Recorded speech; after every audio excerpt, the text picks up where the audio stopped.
punish the degenerates of this city, but you can save yourself.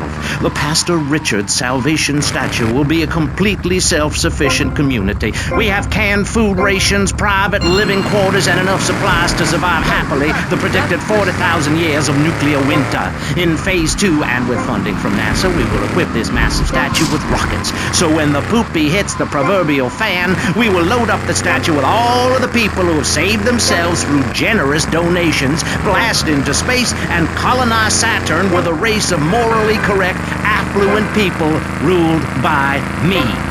Will there be naked people? No, turd brain. It's morally corrupt people like you we're shielding ourselves from. Liberals, degenerates, the Welsh. They're the ones responsible for the nightmare Vice City is today. The crime in the streets, the parties, the children born out of wedlock to a future of hopelessness. Anyone who does not agree with me is mentally sick and should be shot, I'm afraid to say. We need to build a place to escape these transgressions.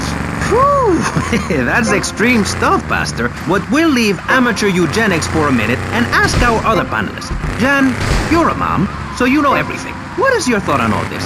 And do you think Pastor Richard stole his ideas from a movie or book? Well, yes, I am a mom. My kids are very special. So special, they go to special classes. Now, I teach my kids history to give them perspective. Last night I was telling them about how Magellan sailed around the Strait of Magellan and met some friendly natives that gave him supplies. Then he had to kill all of them.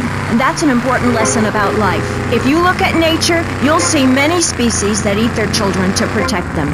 This is especially true of hamsters. It's about putting the family first. That's really important to me, and where a lot of my morality comes from. And if you don't like it, find your own husband and stay away from mine, okay?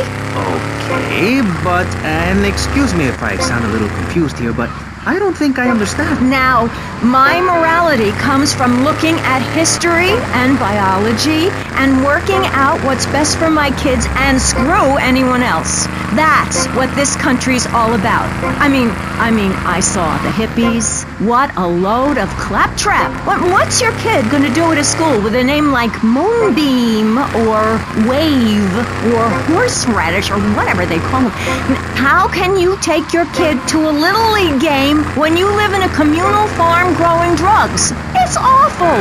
And that's what my life is about. Looking down on others. Yes, I think I can see that now. Moving on.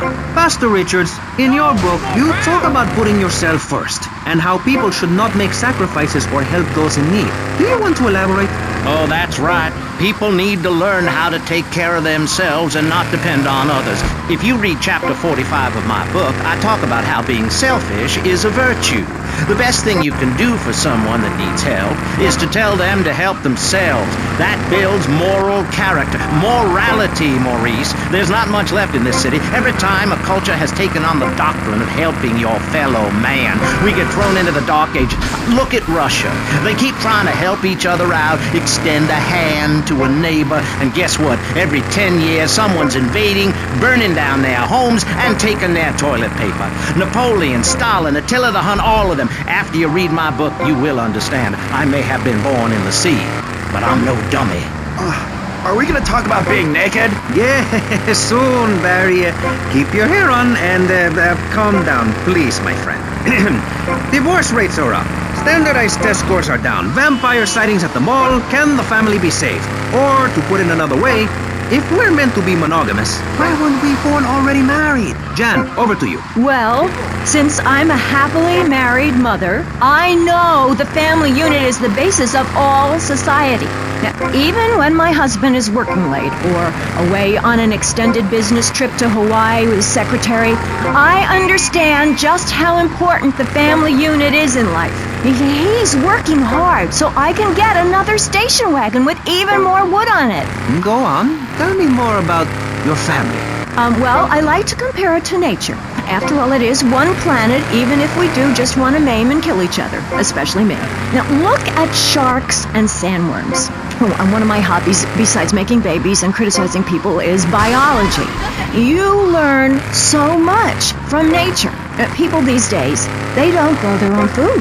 They can barely get out of their recliners and make it to the supermarket. I tell you, there is nothing super about